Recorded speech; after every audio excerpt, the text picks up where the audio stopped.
Young people in China are undergoing a quiet yet profound revolution. The concept of run shui, emigrating to escape, has gained traction, and lying flat has become a survival strategy.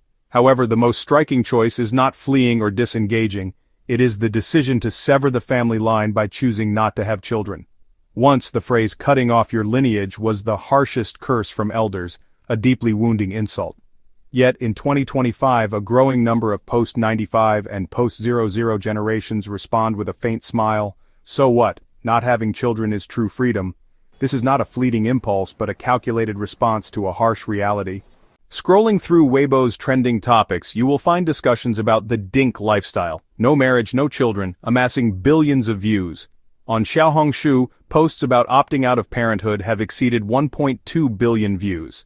On Bilibili, videos about sterilization or ending family lineage are filled with comments, some laced with dark humor.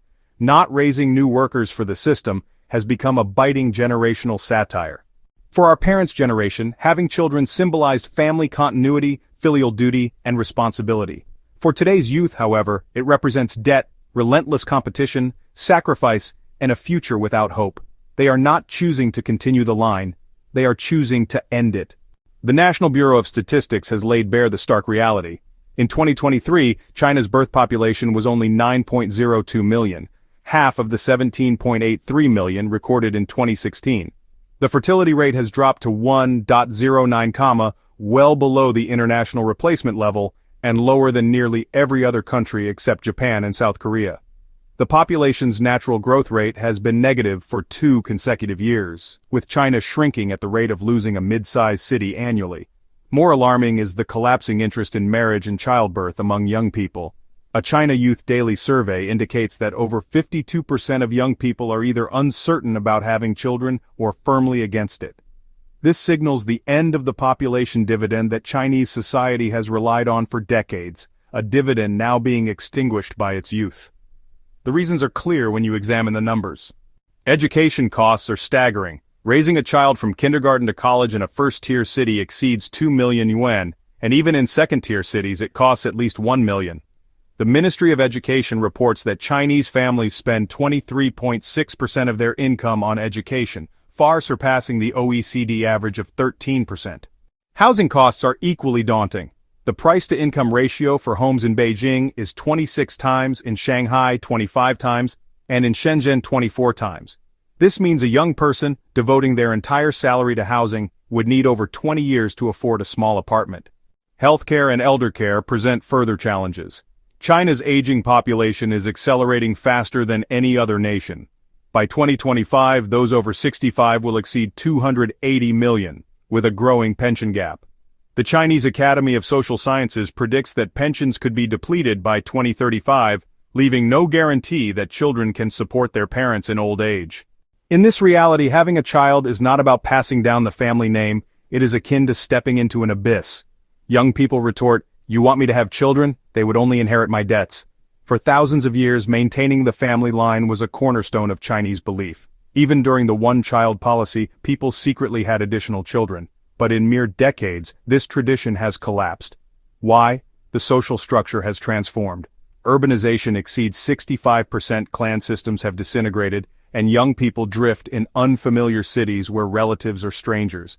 Family values have been supplanted by the struggle for individual survival. The one-child policy dismantled extended families, leaving Chinese society as fragmented nuclear units. The only child generation has grown up knowing isolation and helplessness. As a result, they have learned to prioritize self-preservation and reject further burdens. The rise of marketization and crony capitalism has revealed a stark truth. Slogans like, "The state is your father, the party is your mother," are empty. The reality is an endless cycle of hardship for those willing to endure it. With the illusion of collectivism shattered, young people have one path: to live as independent individuals, even if it means breaking with tradition. Women are often at the forefront of this rebellion. The Ministry of Education reports that in 2023, 59.3% of higher education enrollees were women, surpassing men. In the workplace, women hold over 43% of management positions. This independence means women no longer rely on marriage or men. They can support themselves and choose not to become mothers. On Little Red Note and TikTok, Countless women share their reasons for remaining single and childless: freedom, career, environmental concerns, costs, and fear of the future. One comment reads, "If I cannot care for myself, why bring a child into this world to suffer?"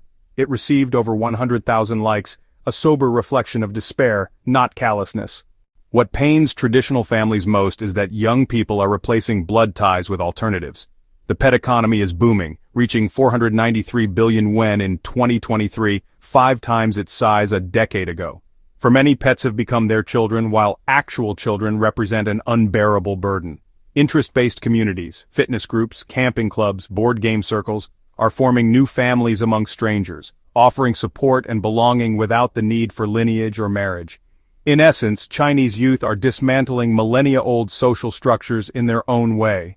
Many view the rejection of marriage and childbirth as a passing phase, but the reality is far more alarming. China faces a historic population collapse. The United Nations projects that by 2100, China's population could plummet to 770 million, nearly half its current size. Scholar Yi Fuxian warns that in an extreme scenario, it could fall to 400 million by century's end, less than during the Ming dynasty. This means streets and buildings could become ghost towns in decades. The impact is already evident. In 2024, the projected birth population is 8.5 million, over 5 million fewer than deaths. Over the next decade, China will lose the equivalent of a Tianjin-sized population annually. School closures are underway. The Ministry of Education reports that between 2012 and 2021, 480,000 primary schools closed. By 2025, many county schools are merging or shutting down. This is not a distant future, it is happening now. Even those who desire children find it nearly impossible. High unemployment, unaffordable housing, exorbitant education costs, and uncertain pensions make not marrying or having children not merely a choice, but an inevitability. The foundation of Chinese civilization, built over thousands of years, is being eroded by a generation's indifference. Historically, family, clan, and nation were deeply intertwined. An individual's life belonged to their ancestors, descendants, and country. Even in the hardest times, people had children, believing it gave life meaning. Now, that belief has crumbled. Clans have dissolved, young people leave their hometowns to struggle in unfamiliar cities, and ancestral halls stand empty. Qingming Festival has become a social media holiday rather than a ritual of remembrance. The only child generation faces the 8-to-2 structure, 4 grandparents, 2 parents, and potentially 2 children. The dual pressures of eldercare and childcare are overwhelming. The illusion of state support has also faded. Promises like one child is best, the government will provide, have given way to pension shortfalls, strained healthcare, and unaffordable education. Young people ask, if the state will not support me, why should I have children? If the future is so bleak, why continue? This is not mere defiance. It is a profound shift in values. The rejection of marriage and childbirth is not just a moral issue. It threatens China's economic foundation. The labor force is shrinking. The National Bureau of Statistics reports that the working-age population, which peaked in 2012, has declined by over 70 million by 2025. Factories lack workers, nursing homes lack caregivers, and delivery services struggle to find drivers. Consumption is contracting. Fewer people and lower marriage rates are impacting industries like real estate, appliances, and automobiles.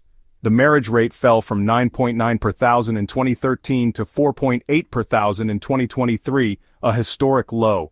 Without marriages, there is little incentive to buy homes, renovate, or purchase cars.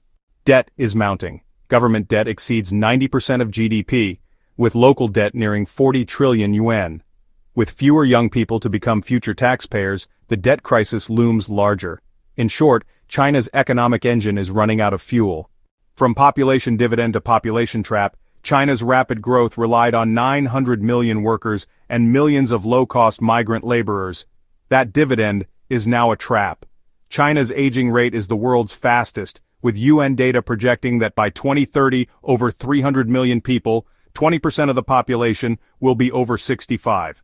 The birth rate is also declining at a record pace. From 2016 to 2023, births halved in just 7 years. A double collapse of more elderly and fewer children. As society ages, healthcare, pensions, and social security costs will consume resources like a black hole. Young people cannot bear the burden, the government cannot sustain it, and the system faces collapse. This is not exaggeration. History shows civilizations like the ancient Maya and Roman Empire fell due to population declines, overtaken by younger, more vibrant societies.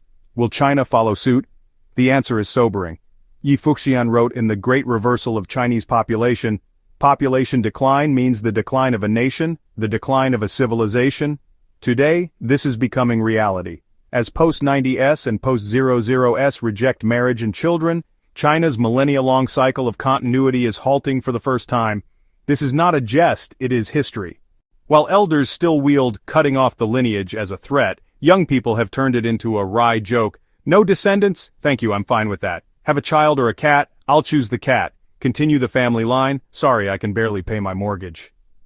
This generation, in the most resolute way, is pushing a civilization toward its end, not through invasion or war, but through their deliberate choice to stop continuing. This, perhaps, is China's greatest tragedy. Thanks for watching and joining us on this journey to unveil China's many layers. If you found this video insightful, please give it a thumbs up, share it with others, and hit that subscribe button to stay updated. See you in the next video.